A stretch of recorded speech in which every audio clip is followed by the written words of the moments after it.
ஆதி பாரதி சீரியலில் நாளைக்கு ஒரு செம்ம பரபரப்பான எபிசோடு வந்திருக்குன்னே சொல்லலாம். ரத்தனத்துக்கு எல்லா உண்மையும் தெரிஞ்சு ஆதியோட உறவையே முறிச்சிட்டாப்புல, நம்பிக்கை துரோகின்னு பாரதிக்கும் உண்மை கண்டுபிடிச்சிட்டாங்க. வீடியோ பிடிச்சிக்கணும், லைக் பண்ணிட்டு பார்த்து சப்போர்ட் பண்ணுங்கள் ஃப்ரெண்ட்ஸ்.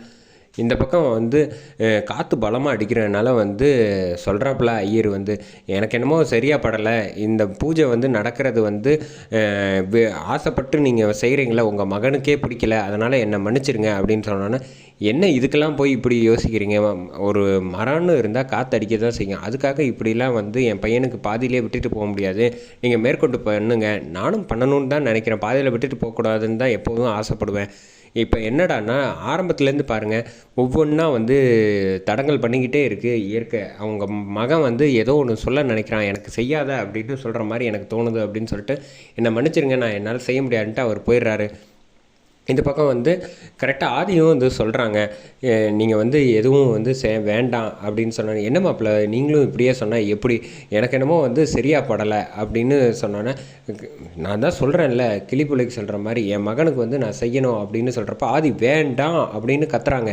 என்ன திரும்ப திரும்ப வேண்டாம் வேண்டாம்னு கத்துறீங்க, காரணம் என்னன்னு சொல்லுங்கள், காத்தடிக்கிறது இதெல்லாம் சாக்கு போக்கு சொல்லாமல் நியாயமான காரணம் சொல்லுங்கள் அப்படின்னோன்னா, உங்கள் மகன் இன்னும் உயிரோடு தான் இருக்காப்புல அப்படின்னு சொன்னேன். என்ன சொல்கிறீங்க அப்படின்னப்ப ஆதி தன்னோட மனசில் கையை வச்சுக்கிட்டு எல்லா விஷயத்தையும் சொல்லிடுறாப்புல.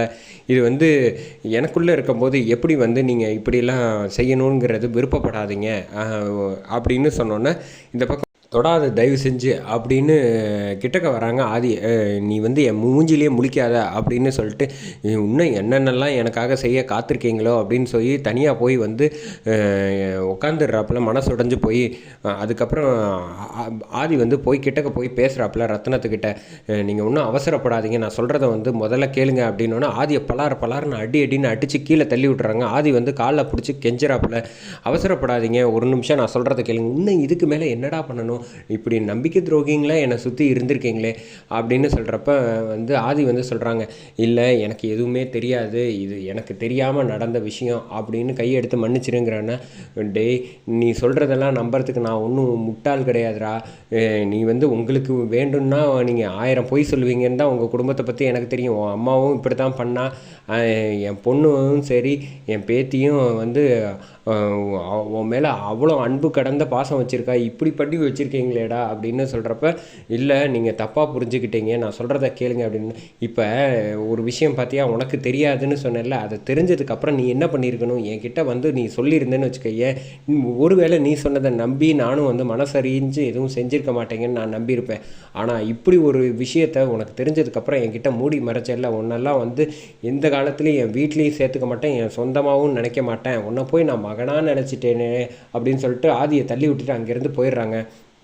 இந்த பக்கம் பாரதி யோசிச்சுக்கிட்டு இருக்காங்க, இதுக்கப்புறம் நம்ம யோசிச்சா சரியாக வராது, ஏதோ ஒரு தப்பு நடக்குது, நம்ம போய் கண்டுபிடிப்போம் அப்படின்னு சொல்லிட்டு அங்கே வண்டி டிரைவரை பார்க்குறாங்க. அந்த வெள்ளைக்கோட்டை இருக்கிற இடத்துக்கு போயிட்டு அவர்கிட்ட நடந்த மாதிரி ஒரு விஷயத்தை கேட்குறாங்க, எனக்கு இது மாதிரி ஒரு உதவி வேணும் அப்படின்னு, வாசுவுக்கு பண்ண மாதிரியே பண்ணணும் அப்படின்னு கேட்டோன்னே, அதெல்லாம் முடியாது, நீங்கள் தேவையில்லாத வேலையெல்லாம் எங்ககிட்ட கேட்குறீங்க, இந்த இடத்துல எதுவும் கிடையாது அப்படின்னோன்னே, என்ன சொல்லி வச்ச மாதிரி எல்லாரும் ஒரே மாதிரியே பேசிகிட்டு இருக்காங்க, எனக்கு ஒன்றுமே புரியலையே அப்படின்னு பாரதி யோசிக்கிறப்ப டக்குன்னு ஃபோனில் பார்க்குறாங்க. பார்த்தா அந்த ஃபோட்டோ மாதிரி ஆதிக்கு கொடுத்தாங்கல்ல, அவரை கேண்டீனில் டிஃபன் சாப்பிட்டுக்கிட்டு இருக்காங்க.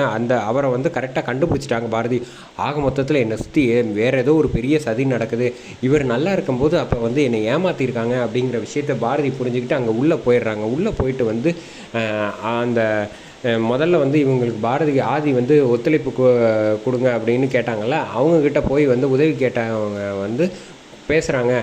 பாரதி சரி நம்ம என்னால் முடிஞ்ச விஷயத்த செய்கிறேன் அப்படின்னு சொல்லிட்டு மறுபடியும் அதே லேப்டாப்பில் எடுத்து ஓப்பன் பண்ணி காட்டுறாங்க. ஓ இங்கே பாருங்கள், நான் உங்ககிட்ட எவ்வளோ பொறுமையாக கேட்க முடியுமோ அவ்வளோ பொறுமையாக பாரதி நான் கேட்குறேன், அது உங்களுக்கு சொல்ல விருப்பப்பட மாட்டேங்களே அப்படின்னு, ஏன் இப்படி போய் சொல்லிகிட்டு இருக்கீங்க மேடம், இங்கே எல்லாமே நான் கரெக்டாக தான் செய்கிறேன், உங்களுக்கு தான் ஏதோ தப்பாக படுது அப்படின்னு. அப்படியா விஷயம், ஒரு நிமிஷம் நீங்கள் இவரை ஃபோட்டோ காமிக்கிறீங்களா, இப்போ இவர் கேண்டீனில் சாப்பிட்டுட்டு இருக்காரு, இவர் அழைச்சிட்டு வரேன் அப்படின்னு. என்ன சொல்கிறீங்கன்னு கரெக்டாக தரன்னு அழைச்சிட்டு பாரதி அவங்க முன்னாடி நிற்கிறாங்க. இப்போ உண்மையை சொல்கிறீங்களா, இப்போ இவர் இங்கே நிற்கிறார்ல, அப்போ இவர் எப்படி ஆதிக்கு கொடுத்துருப்பாப்புல, நீங்கள் எனக்கு இவ்வளோ பெரிய துரோகத்தை செய்யாதீங்க, தயவு செஞ்சு எதுவாக இருந்தாலும் என்கிட்ட மறைக்காமல் உண்மையை சொல்லுங்கள் அப்படின்னோடனே, வேறு வழி இல்லாமல் மாட்டிக்கிட்டாங்க. கரெக்டாக லாக் பண்ணிட்டாங்க அவங்கள. அதுக்கப்புறமேட்டுக்கு பாரதிக்கு வந்து எல்லா உண்மையும் வந்து எப்படியும் வந்து தெரிஞ்சிரும். அதோட முடியுது.